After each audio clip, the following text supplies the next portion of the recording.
I met a man today at Dollar General. He saw that I was struggling to buy them some clothes. He drove us. Darkness covered the Walmart parking lot in Jacksonville, Florida. The white neon lights flickered, casting a pale glow on the cold pavement, intensifying the eerie silence that loomed like a slow-motion film, unfolding second by second. Hello, I'm John. Welcome to Killer Cases. Today, we'll delve into a brutal child abuse case. Stay tuned, share your thoughts, and subscribe to the channel for more true crime stories. An invisible tension filled the air, hinting at something ominous about to happen. Suddenly, the ringing of a phone shattered the night, breaking the silence at the 911 call center in Jacksonville. On the other end was the trembling, broken voice of a mother. "My daughter has disappeared." In this single, short sentence, one could feel the panic and despair in Rain Periwinkle's voice. She seemed to want to scream, yet her fear held her back. Without waiting for the dispatcher to ask, Rain continued speaking quickly, as if she feared that if she stopped, she would lose control of her overwhelming terror. A strange man, he lured her away. The audience barely had time to process her words before the scene quickly shifted to the Walmart store, where officers had just arrived. Their faces showed worry and confusion as they listened to Rain's account. They looked around, hoping to find some clue among the crowd, but there was no sign, only blank, unaware faces glanced their way, clueless about what had just taken place. Rain's story continued as she recounted the fateful moment at Dollar General earlier in the day. That was when she first met the strange man, whom she described as kind but frightening. In a difficult situation, unable to afford clothes for her children, Rain had trusted the man who introduced himself as Don. He promised to help her shop, mentioning a gift card from his wife, and to further erase her doubts. He even offered to take her and her 3 daughters to Walmart to buy more items, only because he said his wife would be there. Rain emphasized, as if trying to justify her reason for trusting him. Yet something about Rain's story unsettled the officers, who couldn't shake a nagging feeling of doubt. Her statements were disorganized and unclear. At times, Rain hesitated as if she were trying to recall each detail. Yet in other moments, she recounted her story with an oddly calm manner, almost detached from the pain and panic one would expect from a mother who had lost her child. There were no tears, no sobs. She explained that she didn't even know her daughter was missing. And even now, she couldn't quite remember what her daughter was wearing. Rain's story began to cast a shadow of suspicion in the minds of those listening. Was there something she was hiding? Could this be a trap? A meticulously planned scheme? The officers exchanged wary glances as they listened to every word she said. They sensed that behind Rain's panicked appearance, there lay a horrifying truth, a dark reality they had yet to uncover. The story rewinds to the fateful moment at Dollar General, where Rain Periwinkle first encountered the man named Don. The scene appeared ordinary, yet it concealed ominous signs, much like the cold winds sweeping through the warm summer air. The bright lights reflected off cheap products, but Rain's mind was burdened with daily worries as a single mother struggling to provide for 3 children. Don emerged from the crowd, an average-looking man with a peculiar warmth radiating from him. As Rain wrestled with her shopping cart filled with items for her young children, Don suddenly approached, his eyes sparkling and a friendly smile plastered on his face. "Are you in need of some help?" he gently asked, his tone warm and caring. Rain, though cautious, couldn't help but feel a sense of relief at his offer. As a single mother, she often faced challenges in life, and someone showing kindness felt like a glimmer of hope. "Yes, I'm trying to buy some things for the kids," Rain replied. Hesitantly, she looked down at the items in her cart, feeling the weight of her financial struggles. Don quickly picked up on her unease. "Don't worry, I have a large gift card from my wife. I'd be happy to help you," he assured her, his voice persuasive. His promises seemed like a warm blanket covering Rain's anxieties. She felt she could trust him, and all her doubts faded away. Don invited her and the children to Walmart, where he promised to buy them necessary items. Rain felt as if she had found a rare opportunity to bring some joy to her children's lives, and she decided to go along with this man. The large white truck Don drove parked right outside Walmart. When Rain and her 3 daughters climbed inside, no one could foresee that this would be a life-changing moment for them. The truck appeared ordinary, but it harbored dark secrets, ominous signs began to emerge. Yet Rain remained oblivious. At Walmart, Don stayed close to the family, shadowing them through each aisle. He kept a safe distance, not too far but not too close, his eyes keenly tracking Cherish's every move. It felt increasingly strange when Don guided Cherish to the fitting room. "She wants to try on some new clothes, doesn't she?" he said with a bright smile.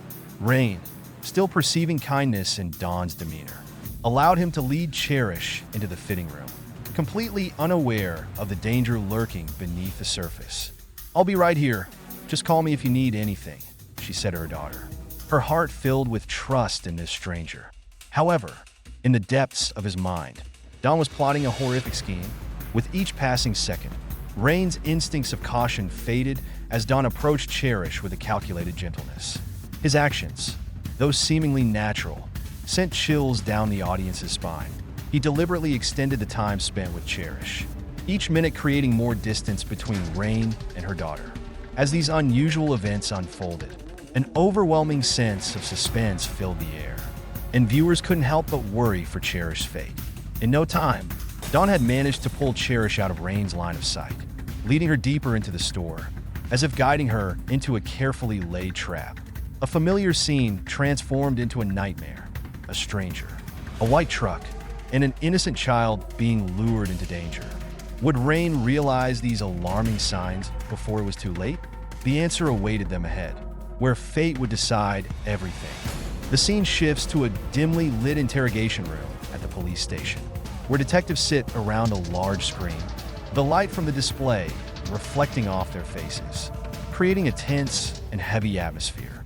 They have received the security footage from Walmart, the site where the horrific events began to unfold. Every second of this video not only carries immense importance, but could also determine the fate of an innocent child. On the screen, Don appears, his demeanor calm, yet his eyes sparkle with calculation. He skillfully guides Cherish through the aisles, each of her steps resembling a chess game that he controls. The detectives watch intently, their anxiety mounting as Cherish gradually distances herself from her mother. Rain remains engrossed in selecting items in a different aisle, completely unaware that her daughter is walking into a deadly trap. As Cherish follows Don to a part of the store that is out of sight, the atmosphere in the interrogation room becomes suffocating. Every action Don takes seems to carry intent, a criminal scheme known only to him. Suddenly, he slyly reaches into his pocket and pulls out a coil of rope. Each detective seems to hold their breath upon seeing this image, a clear indication of his sinister intentions. He carefully places the coil into Rain's shopping cart, as if executing a calculated move in a ruthless game. Fear washes over the room as the detectives realize they are witnessing a criminal plot unfold right before their eyes. The video continues, and the suspense escalates when Cherish innocently follows Dawn out of the store, unaware that each step is leading her into a murky future. The last image of Cherish captured on the video is a haunting moment. The innocent child, with her naive eyes, strays further from her mother's grasp, creating a chilling silence amidst the bustling environment of Walmart. When the video concludes, a heavy silence envelopes the room, like a stillness before a storm. The detectives exchange somber glances, their emotions weighed down as they come to the horrifying realization that they are standing on the brink of an unimaginable tragedy. Rain remains oblivious to the fact that the final moments of her daughter's life are being played out before them. The pain strikes when one of the detectives finally speaks. "We may have lost Cherish forever." Every frame in the video evokes intense emotions, vivid images that viewers cannot shake off, especially as Don discreetly carries out suspicious actions. It becomes evident that he is not just a mere stranger. He has plotted a criminal act with meticulous precision, sending chills down the audience's spine. Time passes in silence, and as the detectives decide to mobilize additional forces to expand the search, Rain outside Walmart is still lost in worry. She has no idea that things will never return to the way they were. A cold breeze sweeps through, carrying with it the ominous signs of a tragedy waiting to unfold. In that moment, the unanswered questions surrounding Cherish's fate become more terrifying than ever. The innocent girl, caught in the dark storm of life that no one could foresee. As news of Cherish's disappearance spread, police officers immediately plunged into the search. Time ticked away second by second, like a race against death, as everyone understood that each moment of delay could cost an innocent child's life. The lights from patrol cars swept across darkened roads, illuminating the long shadows of trees and desolate areas, creating a sense of tension and suspense. Don's white truck, like a ghost, had vanished into the night. Each chase could potentially be the last time they catch a glimpse of him, and the officers continuously exchanged information, sharing clues gathered from surveillance cameras. "We cannot let him get away," one officer shouted with determination, igniting motivation within the entire team. However, just when everything seemed to be unfolding in impenetrable darkness, an unexpected phone call from a citizen sparked a glimmer of hope.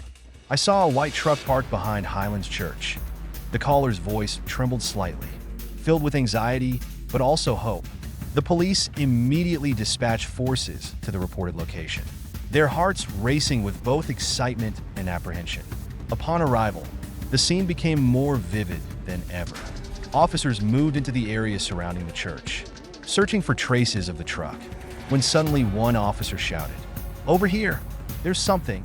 A green stroller, along with a pair of sandals and Cherish hat, lay abandoned next to a bush. These objects struck everyone like a slap in the face, manifesting the deepest fears they had been trying to avoid. The police gathered around these items, each feeling as if their heart had stopped. "We need to search the area around here," one detective decided. They split into teams, scouring every nook and cranny while the atmosphere felt frozen, filled with suspense and worry. As the search continued, an officer noticed something unusual on the ground, footprints leading into the nearby woods. "We need to follow this direction," he exclaimed, as if he could hear a cry for help echoing from deep within the forest. The group stayed close together, unwilling to lose anyone in the shadows. A sense of horror enveloped them as they realized Cherish's life might depend on their urgency. The search grew increasingly intense. Each fragment of reality began to reveal itself, and the hope of finding Cherish surged within each officer. They were not merely searching for a child. They were grappling with the specter of despair, driven by a fierce desire to bring safety to a small life in this unjust world. This search was not just a mission, it was a battle against time, and against the fear that was gradually spreading in their minds. As the case of Cherish Periwinkle progressed, Don, the accused, was held in a dimly lit interrogation room. He maintained a calm facade, but inside was a soul filled with dark shadows. The interrogations began, but what troubled the detectives was not just his silence. They knew that Don was not easily intimidated. Particularly, there was a shocking detail they were about to uncover. One evening, in jail, Don inadvertently revealed his terrifying nature during a conversation with an inmate. The sounds were recorded through audio surveillance, embedding themselves in the minds of those who listened later. "I like girls like that," he boasted with a sense of pride. "They're ideal targets." Those perverse words were like a nightmare made real, causing listeners to shudder. This evidence became a crucial part of the case file, and when this tape was played in court, the audience could not tear their eyes from the screen, stunned by the brutality Don had exhibited. At the trial, the atmosphere grew heavy. The jurors, who had heard every horrific detail of the case, now faced the terrifying reality that Don had created. The haunting details were revealed before the jury, from the fateful encounter at Walmart to what had happened afterward. Each testimony, each piece of evidence added to the pain of those present, especially Rain, Cherish's mother, who had lost her precious child in an unimaginable way. As the trial drew to a close, Don had no way to deny the charges. Based on the irrefutable evidence from the video, the recorded conversations, and witness testimonies, the jury decided to convict him of kidnapping, assault, and first-degree murder. The room felt eerily silent as the verdict was announced. All eyes turned to Don, a criminal who showed no remorse, still maintaining an indifferent attitude as if he had done nothing wrong. When the death sentence was pronounced, the tension in the room dissipated, but the haunting memories lingered in the hearts of those who had witnessed the trial. Rain sat in the front row, tears streaming down her face.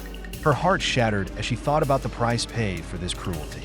The pain of loss was unbearable, and the image of Cherish would forever be tied to these horrific memories. The trial concluded, but the story of Cherish, Periwinkle, and Rain's anguish would continue to live on in the minds of those who had witnessed it. The terrible truth had been unveiled, and although justice had been served, the wound in the mother's heart would never heal. What transpired was not just a tale of crime. It was a powerful reminder of the need to protect innocent children in a society where shadows still lurked. As the video comes to a close, a heavy atmosphere envelopes the room, leaving the audience with profound emotions and reflections on trust and vigilance. The story of Cherish, Periwinkle is not just a tragedy.